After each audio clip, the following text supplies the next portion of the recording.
Is the boating industry dying? That's a concern of many manufacturers and dealers at present, since new boat sales have been steadily declining post-COVID. But this isn't just a problem for manufacturers. It affects all of us who already own and love boats. Declining sales could lead to reduced investment and innovation, fewer dealers and service shops, reduced access to parts, and even higher prices. So this is something that should be a concern to all of us.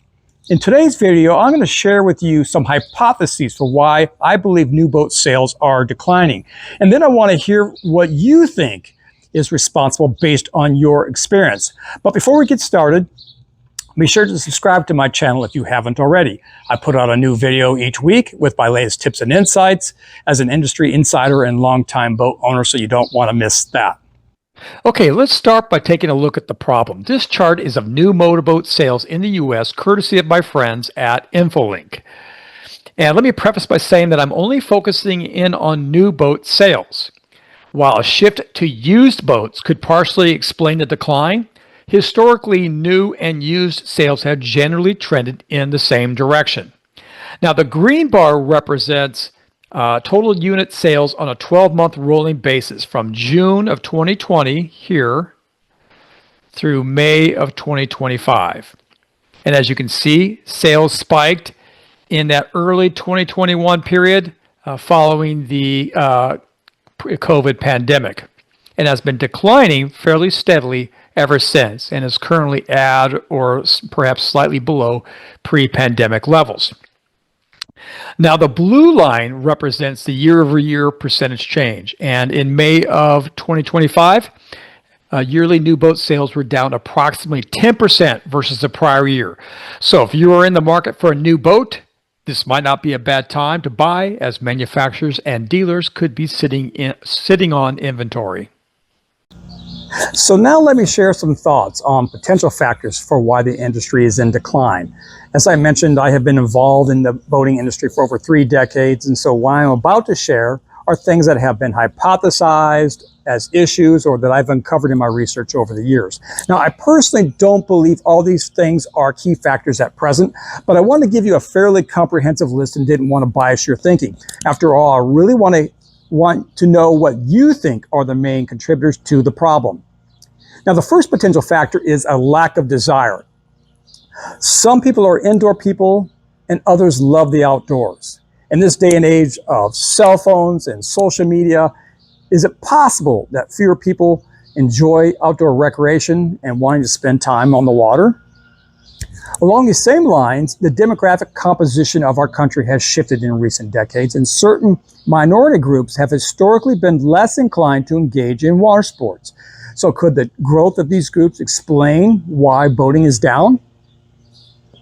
The second factor is lack of knowledge or confidence. If you didn't grow up boating, you might be intimidated and hesitant to get into boating for fear of hurting something or someone, or simply looking foolish on the water. So a lack of boater education could be holding some back. This is part of the reason why Discover Boating was launched by the industry back in the early 2000s. The third item is satisfaction with the boating experience. Things like crowded boat ramps and congested waterways, poor facilities, polluted waters, and a lack of fishing success could deter some from wanting to get out there. Product quality. This is the perception that boats and motors are not reliable, and so breakdowns or bad experiences on the water could lead some to want to stay away from boat ownership. Now, I can tell you that this was a major assumption a couple of decades ago, which led the industry to adopt the National Marine Manufacturers Association, or NMMA, Certified Boats Program. The next factor is lack of dealer quality. This is a very similar issue in that a lack of dealer quality professionalism has turned off many current and potential boaters. And for this reason, the industry launched the NMA Certified Dealer Program several years ago. The next potential factor is maintenance/hassle. You enjoy boating, but it's just not worth the work to maintain your boat and engine, so it's just not worth it to you. Another possible factor is competing recreational activities. Things like RVs, golf, vacations, etc. To me, this is the cake or ice cream argument. I like cake, but I really love ice cream. So if I had to choose one or the other, it would be ice cream every time. So is boating losing out to some other recreational activities that are even more satisfying? Access to water. Are there quality waterways near you, and has access to water changed over the years? For example, if more people are moving from the suburbs or rural areas to major cities, access to water could be more limited. Or perhaps you have water nearby, but there are little, if any, access points or facilities to utilize it. Cost of boat ownership. With the rising prices of new boats, it could be that fewer people can afford the initial purchase price, but it could also be about the concern of ongoing expenses, things like maintenance, insurance, storage, registration, etc. On the other hand, perhaps you have enough money, but you want to save up for a new home, a remodel, your kid's college education, or perhaps even retirement. Another possible factor is time. This is about those things that affect your perceived discretionary time. For example, are you spending more time at the office? Perhaps you're working multiple jobs to make ends meet, or your kids are involved in various school or sports activities, so you simply don't have time to go boating on the weekends. And then the final category is other barriers. For example, as electric vehicles become more popular, do fewer people have access to an adequate tow vehicle to pull a boat? Now, I can tell you that with my first boat, I didn't have or could not afford a tow vehicle, so I had a dealer put anti-foulant paint on the hull, and I rented a wet slip. But most people are not that crazy or desperate to get on the water. Another possible barrier is not having a place to keep a boat or store a boat. Perhaps you don't have space in your garage or property, or there are no affordable boat storage spaces or mooring places near you.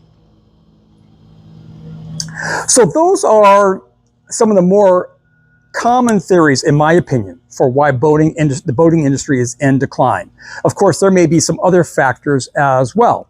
What I'd like you to do is this. If you've never owned a boat, or you owned a boat previously, please drop a comment to let me know which factor or factors are most keeping you from buying one now. And if you currently own a boat, I want you to assume that your boat suddenly disappeared or perhaps was stolen, and you got to check for its current value. Which of these factors would most keep you from buying another versus spending the money elsewhere or just saving it? You might ultimately decide to purchase a boat again, but which factor would cause the greatest hesitation? Please share your thoughts in the comment section down below. In a future video, I will share my thoughts as to which factor I believe are most responsible and why, taking into account any of your comments. Now, if you enjoyed this video, please click on that like button. Also, be sure to subscribe to my channel to get my weekly tips and insights to enhance your boating experience. In the meantime, thanks for watching, and I will see you on the water.